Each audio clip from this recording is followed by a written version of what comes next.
बिस्मिल्लाहिर्रहमानिर्रहीम अस्सलाम वालेकुम। Welcome back to my YouTube channel. I hope you are all doing well.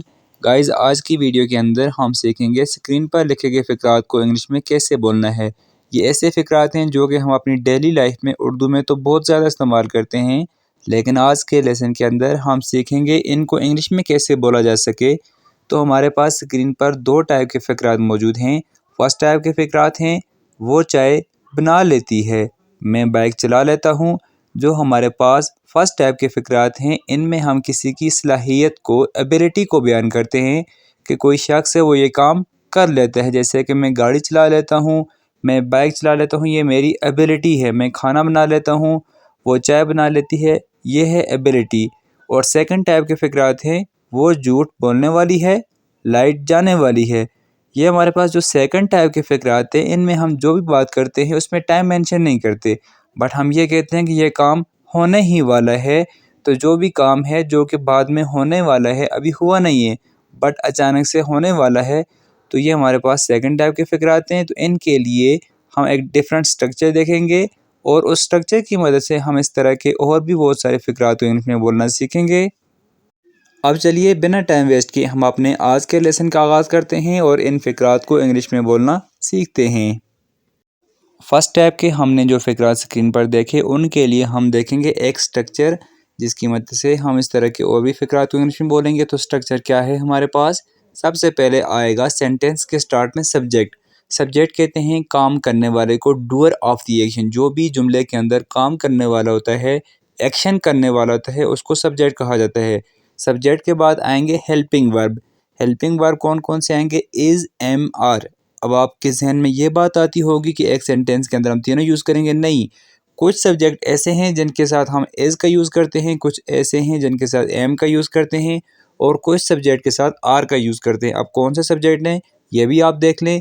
जो हमारे पास सब्जेक्ट हैं he, she, it. He, she, it के साथ हम इज़ का यूज़ करते हैं और आई के साथ हमेशा एम आता है।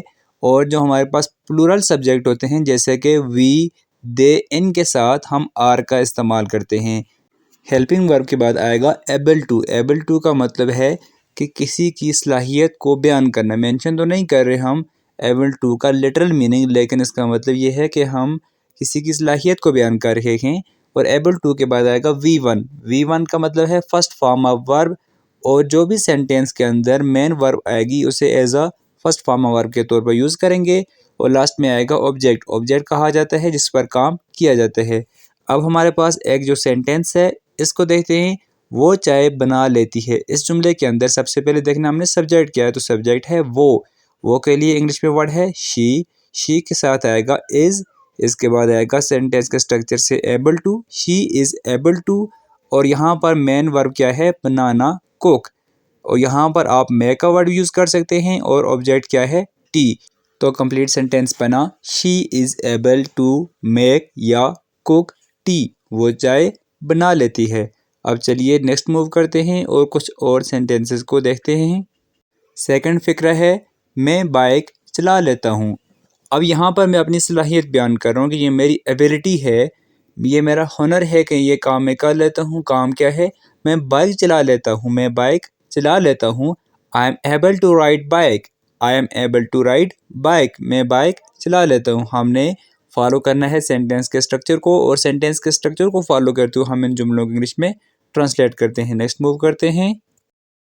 नेक्स्ट जुमला है मैं इंग्लिश बोल लेता हूँ। और ये बहुत इंपॉर्टेंट सेंटेंस है कि हम हमेशा दूसरे शख्स से ये कहते हैं कि भाई मैं इंग्लिश बोल लेता हूँ। तो इंग्लिश में कैसे कहना है आपने इसी बात को? I am able to speak English. I am able to speak English. मैं इंग्लिश बोल लेता हूँ। आई यहाँ पे सब्जेक्ट आ गया और एम यहाँ पर हेल्पिंग वर्ब है जो कि आई के साथ हमेशा ही एम आता है। एबल टू हमने सेंटेंस के स्ट्रक्चर से लिया कि ये मेरी एबिलिटी है, और स्पीक का मतलब है बोलना, जो कि as a first form verb के तौर पर यूज़ हुआ, और इंग्लिश यहाँ पे ऑब्जेक्ट है। तो कंप्लीट सेंटेंस क्या बना? I am able to speak English. मैं इंग्लिश बोल लेता हूँ। नेक्स्ट फिक्र है हम क्रिकेट खेल लेते हैं। अब यहाँ पर हमारे पास सब्जेक्ट है हम के लिए इंग्लिश में वर्ड है वी के साथ आएगा आर, क्योंकि वी यहाँ पे एज अ प्लूरल सब्जेक्ट के तौर पर यूज़ हुए है। We are able to. और खेलने के लिए इंग्लिश में क्या वर्ड है? प्ले, जो कि मेन वर्ब है। और ऑब्जेक्ट है cricket. We are able to play cricket, हम क्रिकेट खेल लेते हैं। फर्स्ट टाइप के फ़िक्रात में से ही हमारे पास एक जुमला है, मैं अपना काम कर लेता हूँ। आपने स्ट्रक्चर को फॉलो करते हुए इस जुमले को इंग्लिश में ट्रांसलेट करके अपना आंसर कमेंट बॉक्स में सेंड करना है। अब हम नेक्स्ट मूव करेंगे और सेकंड टाइप के फ़िक्रात को देखेंगे। सेकंड टाइप के हमारे पास जो फ़िक्रात हैं उनके लिए सबसे पहले हमने देखना है स्ट्रक्चर। तो स्ट्रक्चर हमारे पास सबसे पहले सब्जेक्ट ही आएगा, सब्जेक्ट के बाद is, am, are, helping verb आएंगे और यहाँ पे सिर्फ हमने एक ही चीज़ चेंज करनी है, वो यहाँ पे क्या आएगा, एबल टू की जगह आएगा अबाउट टू और आगे फर्स्ट फॉर्म ऑफ वर्ब और लास्ट में ऑब्जेक्ट।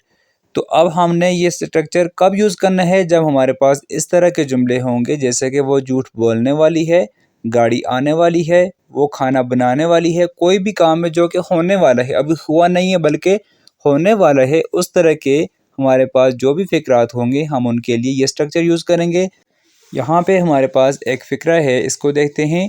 वो झूठ बोलने वाली है, शी इज़, शी यहाँ पे सब्जेक्ट आ गया, इज़ हेल्पिंग वर्ब आएगा और नेक्स्ट क्या आएगा, अबाउट टू, एबल टू की जगह क्या यहाँ पे यूज़ हुआ, अबाउट टू और फर्स्ट फॉर्म ऑफ वर्ब यहाँ पे है स्पीक और ऑब्जेक्ट है लाई, लाई का मतलब है झूठ।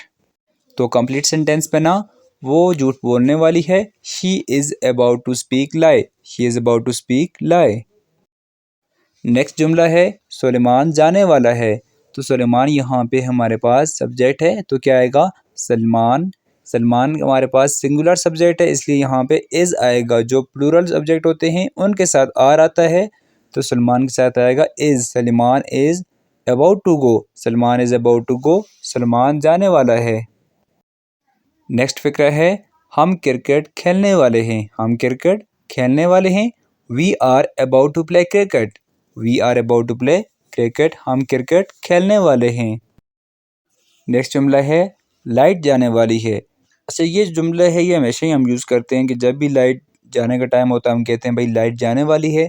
तो इंग्लिश में आपने कैसे कहना है, light is about to go, light is about to go, light जाने वाली है। नेक्स्ट फिक्र है लाइट आने ही वाली है, लाइट आने ही वाली है। अब ये जुमला भी हम डेली लाइफ में बहुत ज़्यादा यूज़ करते हैं कि जब टाइम करीब आ जाता है कि 1 घंटा हमारे पास लाइट जाती है तो फिर हम कहते हैं भाई कि लाइट आने वाली है, टाइम करीब होता है। तो तब हमने इंग्लिश में कैसे कहना है, light is about to come, light is about to come, light आने ही वाली है। सेकंड टाइप के फ़िक्रात में से हमारे पास फ़िक्रा है मैं क्लास शुरू करने ही वाला हूँ। अब ये हमारे पास जो फ़िक्रा है इसको आपने ऊपर स्ट्रक्चर को फॉलो करते हुए इंग्लिश में ट्रांसलेट करना है और इसका आंसर भी कमेंट बॉक्स में सेंड करना है। आज के लेसन के अंदर आपको किसी किस्म की कोई डिफ़िकल्टी है तो आप कमेंट बॉक्स में पूछ सकते हैं। होप सो कि आज का लेसन आपकी समझ में आ गया होगा। वीडियो को देखने के लिए थैंक यू सो मच। इस तरह की मज़ीद वीडियो देखने के लिए हमारे चैनल को सब्सक्राइब कीजिए। थैंक्स फॉर वॉचिंग एंड अल्लाह हाफिज़।